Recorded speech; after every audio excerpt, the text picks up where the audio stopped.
ఇవాళ పనికిమాలిన మాటలు, చెత్త మాటలు, సొలుకబులు తప్ప 29 లక్షల క్యూసెక్కుల నీళ్లు ఒకే నిమిషంలో ప్రవాహం చేసినాయి.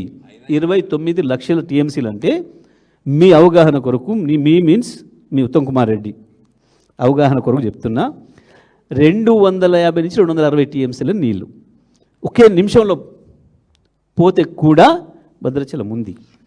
ఈ 2 ప్రాజెక్టులు కలిపితే నింపితే అయ్యే నీళ్ళు 19 టీఎంసీలు.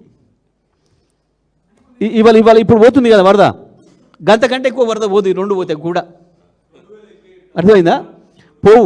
నేను ఇంకోటి చెప్తున్నాను, పోవడానికి స్కోపే లేదు. ఎందుకు అంటే మేము వీళ్ళ చేతికి ఇచ్చే నాడు, ఈ చేతగా రండాల చేతికి ఇచ్చే నాటికి కూడా నీళ్ళు ఉన్నాయి అందులో. ఈ రండలు వచ్చి నీళ్ళు తీసేసారు, రెండిట్లో నీళ్ళు ఉన్నాయి. అయ్యాల నీళ్ళు కింద పోతున్నాయి ఆ సందర్భంగా. దాన్ని తీసుకొచ్చి ఇంత పెద్ద ఉంచుండు. పైన కానీ నీళ్ళు ఉన్నప్పుడు కింద నీళ్ళు పోవా?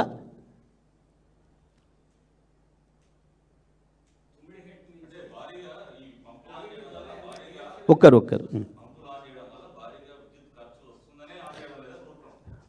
ఇందులో 3 విషయాలు ఉన్నాయి. ఒకటి, వీళ్ళ ఆంధ్ర భాషల కుట్రలు ఉన్నాయి. 2, ఇసుకను మంద మీద పడ్డ తోడేళ్ళలాగా వేల కోట్ల రూపాయలు ఇసుక దందాతోని 3 ప్రాజెక్టుల నుంచి ఇసుక తోడుకొని 100,000 కోట్ల రూపాయలు వీళ్ళ జేబులోకి వేసుకుంటున్నారు. 3, కరెంటు బిల్లులు కట్టడం చేతగాక.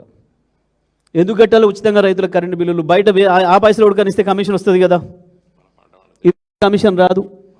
మళ్ళీ ఇంకో పంచాయతీ దాంట్లోనే ఈ రైతులు పంట పండిస్తారు.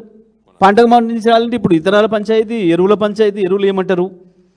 ఎరువులు ఇచ్చిన తెల్లారి పంట పండించి తెచ్చి కొనమంటారు, మద్దతు ధర. దానికి మళ్ళీ బోనస్ అదనంగా చెప్పిన గొప్పలు పోజులు కొట్టి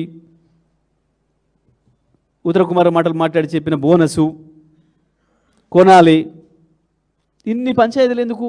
ఆ పైసలు అనుకున్న పైసలు కమిషన్ వచ్చి మంచిగా గది మంచిగా సుఖంగా ఉన్న పని చేసుకోక కష్టం ఎందుకు చేయాలి? ఎస్,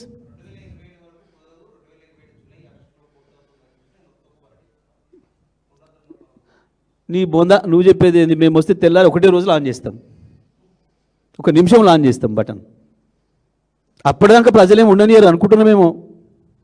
పోదు పైగా ఊళ్ళకు. ప్రజలకి ఏం తెలియదు, అమాయకులు. ఇన్ని రోజులు మేము చెప్పిన సొలుక అమ్మినరు అనుకుంటున్నామేమో. అర్థమైంది. ఎక్కడ ఉందో బటన్, ఎక్కడ ఉందో, ఎక్కడికి పోతే నీళ్ళు వస్తాయో ప్రజలకు తెలిసిపోతుంది. ఇక నడవవు ఈ డ్రామాలు, ఇంకా నడవవు. ఇక ఈ 1,00,000 కోట్ల అవినీతి డ్రామాలు, కొట్టుకపోయిందన్న డ్రామాలు నడవవు. ఇక బలి పేరు దొరికింది నీకు.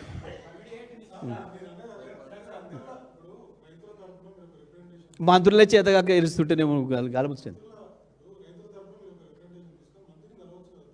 ఎవరైనా ఎందుకు మంచి బహిరంగంగా చెప్తుంటే ఇప్పుడు నువ్వు చెప్పేది వినబడతలేదా? నువ్వు ఇంతలాగా చెప్తున్నావు కదా, వినబడతలేదా?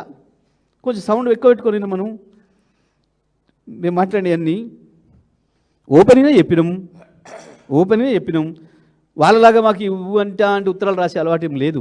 రాస్తాం సందర్భం వచ్చినప్పుడు, కానీ ప్రజల ముందు పెడుతున్నాం పంచాయతీ దా. మేము ఉత్తరం రాస్తే వెళ్తామంటే రాయటానికి సిద్ధంగా నువ్వు చెప్పినా కదా, అండర్టేకింగ్ ఇస్తామని కూడా చెప్పినాం కదా. అడగండి ఉత్తమ్ కుమార్ రెడ్డిని, అండర్టేకింగ్ ఇస్తుందంటే బీఆర్ఎస్ పార్టీ తీసుకొని వెళ్తారా లేదా వాళ్ళకి ఇస్తారా అడగండి. ఓపెన్ ఛాలెంజ్ చేస్తున్నాం కదా, రహస్యం ఏముంది? సాటుకు చెప్పలే కదా నేను శ్రీనివాస్కి, ఓపెన్గా చెప్పినాం కదా, మేము సిద్ధంగా ఉన్నామని చెప్పినాం.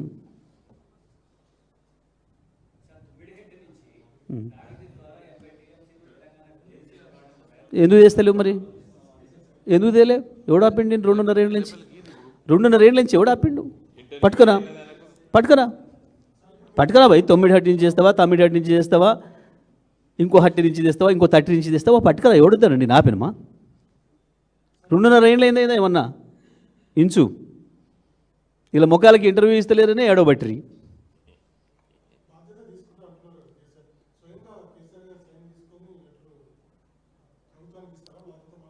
తప్పకుండా ఉత్తమ్ గారు కనుక అడిగితే ఇస్తాం. ఉత్తమ్ అడిగితే మేము సిద్ధంగా ఉన్నాం ఇయటానికి. ఉత్తమ్ రేవంత్ ఎవరు అడిగినా క్యాబినెట్ అడిగితే ఇయటానికి సిద్ధంగా ఉన్నాం. మేము క్యాబినెట్ అడిగి మనం సిద్ధంగా ఉన్నాం. కేసీఆర్తో ఇప్పిస్తాం. ఉత్తరమే కాదు, అండర్టేకింగ్ ఇప్పిస్తాం. ఉత్తరమే కాదు, వాళ్ళలాగా చెత్త ఉత్తరాలు చెత్తరాతలు కావు, అండర్టేకింగ్ ఇప్పిస్తాం. తెలంగాణ ప్రజల తరఫున కేసీఆర్ ఇస్తాడు, సిద్ధంగా ఉన్నాడు.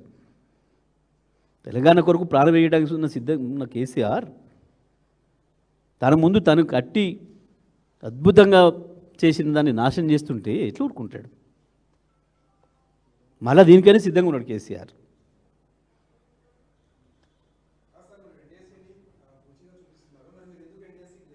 మేమెందుకు రాయాలి ఎన్డీఎస్సీ లేక? మాకేం అవసరం? మేము కాదు కదా ఎన్డీఎస్. అసలు ఎన్డీఎస్సీ చెప్పలేదని మేము అంటున్నాం, నువ్వు రాయాలి, మేము కాదు రాయాల్సింది. మీరు కన్ఫ్యూజ్ అవుతారు, మీరు కన్ఫ్యూజ్ కాకురి. ఎందుకంటే ఎన్డీఎస్సీ అదొక పాత్రే కాదు అని మేము అంటున్నాం. దాని పాత్రే లేని దానికి మేమెందుకు పోవాలి దానికాడికి? ఎవరు?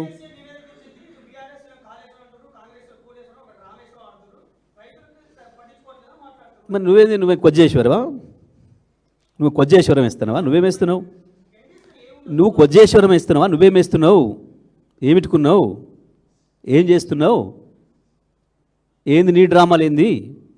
ప్రజలు అది కూడా తెలుస్తారు, బీజేపీ డ్రామాలు కూడా ఏందో. ఎందుకు? అదే ఎన్డీఎస్ఏ కట్టే కాడ పోలవరం 4 సార్లు కొట్టుకోపోయింది. 2700 కోట్లు మళ్ళీ కొట్టుకుపోయిన వాటికి శాంక్షన్ ఇచ్చినావు.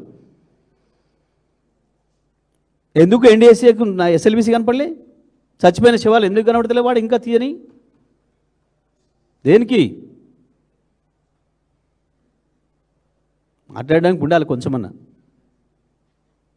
ఆయన కాళేశ్వరం, నేను కులేశ్వరం, నువ్వే పీకేశ్వరం చేస్తున్నావా? ఏం చేస్తున్నావు? నువ్వే పని చేస్తున్నావు.